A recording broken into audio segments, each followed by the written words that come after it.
Kia ora, good afternoon, good morning. Heather Morris here, coming to have a chat again on a Monday evening in Australia time. Thank you so much for once again tuning in or listening, whatever mode that you are. This is going to be my last chit chat to you for a couple of weeks. I'm going to have a week off and I'll come back in a fortnight. But in the meantime, this evening I wanted to, well, thank you all for the amazing responses I've got to the new book coming out, Stories of Hope. Yeah, I'm so chuffed with that. And guess what? It's about to go to the printers. Last week, I did those last two items that are required to make a book complete: the dedication and the acknowledgements. They're incredibly important to me, those two aspects of the book. Dedicating this story, this book, these stories, of course, for me, it was quite a simple process, and you can read who they are and what they are when the book comes out. And of course, the acknowledgements, acknowledging all the amazing people in my life who make this possible. And just for those of you who didn't see last week, I will show you once again the cover. It'll be out later in this year, so not too long. Let's get to the printers, let's get it rolling, and let's get it out there. Before I then start talking more about the book that will follow this, what I wanted to talk this evening about briefly was talking about the young people. And by young, some of whom I'm talking about, well, the youngest is 9 years of age, who have got in touch with me, emailed me. But in general, the young people who have responded to Lali and Geeta's story and then to Silka's. About 2 weeks ago, I zoomed into Colorado in the US to a young girl, Katie, and two of her teachers. Katie is representing her state of Colorado at the National History Competition. Ordinarily, she would be going to Washington it's in a couple of weeks' time, where this competition and all the winners from the other states will gather to present their document, their paper, their project in history that they have chosen. Now, Katie is doing one, and it's being based around tattooing during, of course, the Second World War in particular, and a lot of emphasis on Lali and his story. I was delighted to talk to Katie for, close to an hour, and her teachers. What I was even more delighted was to receive a few days later a link to her website and to see the amazing job this young girl. I didn't ask your age, Katie, but I'm thinking you're somewhere in that 13, 14 age group. But she has done an amazing job of a website detailing the tattooing of people during the Holocaust and focusing on Lali and his part in that. So thank you, Katie, and all the best at your virtual link into Washington. Now, Katie's not the only young person, far from it. 2 years ago, I joined a group. Well, there was over 17,000 of them actually, but I spent time with several hundred of them. They were young Jewish students from around the world who gathered in Krakow at the March to the Living event. And I was invited, and I spent 3 days with them. That was the first time I went to Auschwitz-Birkenau. I went there with a group of young students from both Australia and America, and I was privileged to speak to them in groups. One of them was quite a large group, 200 or 300 young students from the US. And to see them wrapped in what they were hearing from me was really quite mind-blowing. And I spoke to them one evening after we had spent the day at Auschwitz and Birkenau. And we'd spent 6 or 7 hours there. Gosh, I was struck dumb. I was just numbed by everything that had happened. And I observed these young people emotionally distraught at having spent all this time learning about their past. After I spoke to them, I looked at them and they were, well, maybe they were just being really well behaved, but I thought I would have their attention for maybe 15, 20 minutes. It was late in the evening, they were emotionally wrung out, but they didn't. They sat and listened to me for over an hour. And when they were asked what was it about my talking to them that was different to how they'd been behaving during the day at Auschwitz and Birkenau with their guides. Apparently they answered their tutors, their teachers, their rabbi, their counselors. Today we heard about the 6 million of us who died during the Holocaust. You took us to a place and showed us where 1.5 million of people, Jewish people, died. She spoke about one, and they got it. They could relate to it. And that's when I discovered that the way to talk to young people was literally to tell them the story of the one. Young 16, 17-year-olds. And I think I mentioned a couple of weeks ago about how I sat with a group of 60 youngsters at a drug rehab centre in New Jersey. Young 16 to 25-year-olds who were recovering. And I say that when you're recovering from any kind of addiction, you are recovering for a very long time. And these youngsters had already spent 12 months upstate New York in a facility. Young kids now wanting to get on with their lives. But young kids who had read Lali and Gita's story. That's why I was there. I didn't put my hand up. I didn't contact them. They contacted me. They contacted me because from Lali and Gita's story, they had found the hope of a future for them. And now that we have a young adult version of this story out, particularly in Australia, but also in the UK. In fact, when I first went to the UK for the first time 2 years ago when the book first came out, one of the first places I spoke to anybody was at a school just out of London. And I was there because a teacher had read my book, and she wrote and just casually said to me, "Oh, if you're driving past, is there any way you could stop off and talk to my students, my English class, because I've been reading part of your book to them." I pointed out to her that my driving past was probably not going to happen, given that she was an hour and a half out of London and I was at the other end of the world in Melbourne. But that got me thinking, well, when I go there, why aren't I going to talk to students?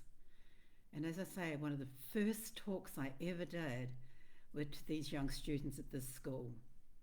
The school was great. They actually invited some children, and they were all that 16, 17-year age group as well, from a nearby town, because the one school that they had in this town only had, I think, maybe 100 students in that age group. So they invited the nearest village, sent along your kids too. Had the most amazing time talking to them. And that is where I discovered that from young people, I get asked questions that don't come from you adults listening. They do ask the difficult questions, ones that I had to think about to answer, but I found myself actually responding quite quickly because their questions, when I thought about them and when I was asked them, they actually made sense. And here's an example. The young girl whose hand kept shooting up and down when I was asking them, just talk to me, ask questions, interrupt me. I soon discovered that the best way to talk to young people was not to lecture at them and stand up there and spiel off for an hour, but straight away engage them and say, I'm going to talk, you got a question, put your hand up, interrupt me.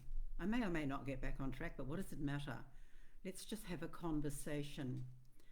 And I watched this young girl with her hand going up and down, and every time I looked like I was going to point to her to ask her a question, she put her head down and her hand down. So towards the end of my chit-chat, I went up to her and just quietly whispered, do you want to ask me something?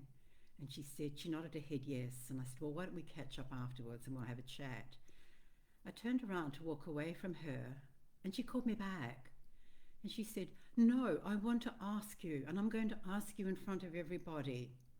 I said, alrighty, off you go. And I handed her the microphone and she stood up and she proudly asked me, what did the young girls do when they got their periods?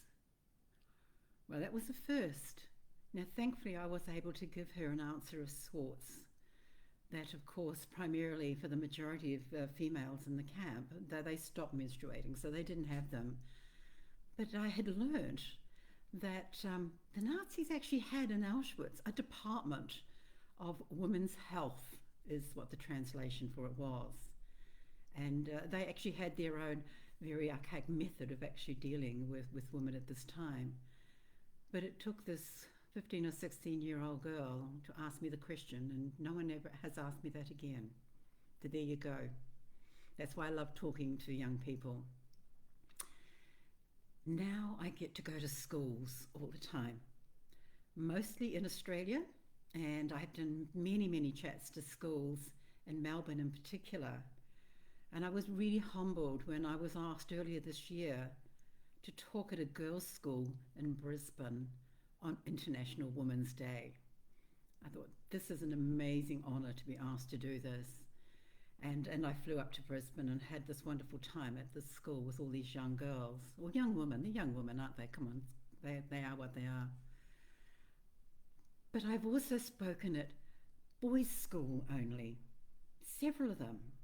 And the engagement and interaction with these young boys and young men is wonderful. Again, they want to know, they listen to me. And I look over and I try and glance at their teachers who are in the room. And I'm often having to get the smile off my face as I see these teachers reacting to the students in front of them who are listening to me, engaged in what is being said, even chatting occasionally amongst themselves. But they're not chatting about idle matters. You can hear that they're asking each other, is this what she's meaning? Is this what's being said? And I tune into that and respond to them. I'm always delighted when afterwards teachers say something to me along the lines of, I wish I could keep their attention for as long as you did in a normal classroom. So to the young people out there, any school that would like me to come and talk, and somewhere up in north of Sydney, my manager right now is going, no, we've got enough, stop it. It's okay, Benny, I'll do them. Right now, all my engagements for the next 2 months, and I have many into schools around Australia, of course, are having to be done virtually, and I'm not happy about that. Trust me, I would rather be in the classroom with you. But we will come to you virtually, and I hope that maybe when things change and I'm free to travel again, that you will invite me back to your school and I can get to meet you again and talk in person. Because that's where the engagement comes from. That's the only way I can have you interrupt me and ask questions, because I'm not always sure that you understand something I'm saying. And unless you interrupt me, and once again, kids are better at this than adults, they will interrupt and say, I don't understand what you meant. What did you mean by that? And that enables me to elaborate and give more detail. And that's what I want to do. Because, any subject you're learning, you're going to receive information about it at one level only, and you may only take in a percentage of what you're being told. But if you can ask more questions, that's how you're going to learn more. So the schools, anywhere, particularly outside of Australia too, when I can, I'll come to you, because there's nothing more important to me than talking to anyone, particularly young people who want to know more about the Holocaust. And as I will tell you all time and time again, I'm not actually teaching you about the Holocaust. There are people out there, namely your teachers and the appropriate academics and historians, that will teach you about the Holocaust in general, but I can tell you about one or two stories, and I've got 3, haven't I? And more and more of that third story will start to come out. But please contact me through the publishers, through my manager, any way you can, and ask me to come and talk to you, and I'll be there. And in person, as soon as I can. To those teachers who often are the ones who instigate my being at their school, and let's face it, that's where it comes from, is the teachers. Thank you. I'm so grateful that you have introduced my book to your students in the first place, and that you then ask for me to come and have a chat. In terms of teachers, personally, I've had my own, of course. I've seen my children and their teachers, and I now see my grandchildren and the teachers that they work for. And I'm proud that my niece in Seattle in the US is a teacher to me, as with the medical profession, well, teaching, you come second. You have the lives of all our young people in your hands, and the amazing teachers I have met, more so in the last few years than I care to remember of my own schooling, but let's not go there. But amazing teachers who have the passion and the dedication to their students. You know who you are, because you go beyond to ask people like me to come and be part of your teaching. What makes a good teacher? Well, I think just to be engaged with your students, to want to do the best job that you can, and by bringing and introducing extra resources into your teaching, that is how you are engaging with your students. And what I love, and I don't think enough of this gets fed back to you teachers, by the way, are the number of students who tell me what a great job you're doing. Just like young Katie, how grateful she was that her two teachers in particular, worked with her, encouraged her, introduced her to the book in the first place. Grateful she will be, she told me, for the rest of her life, because what she is now doing in terms of learning more and presenting and making this incredible website dedicated to the Holocaust and the particular aspect of the numbering. As she said to me, this will be part of me now for the rest of my life. And there have been so many other young people who have shared that same sentiment to me, that I now live my life based on what I learned from Lali and Gita and Silka's experience, because they were just young kids like me. And look at what they did to survive. And I don't have to survive like that, but I sure as heck am going to learn from their survival and their approach to life, and the hope that they have generated and given to me and everyone else who reads these stories. But there's plenty of other books out there, of course, that talk about historical times and the types of information that we need to remember, because you know it as well as I do that if we don't live and learn from it, then of course we're going to repeat it. And gosh, have we shown that time and time again. But I am so encouraged by the young people of today that I meet, and their commitment to not only to themselves and learning for themselves, but in wanting to share that and engage with people in the community who are not of their own, say, faith or religion, but they want to know about it. And that is how we are going to make a difference. We just have to look what's currently going on around the world as a result of the incredibly sad and brutal death of a young man in the States at the hand of the police officers. And what that's done to have people rise up and say, Black Lives Matter.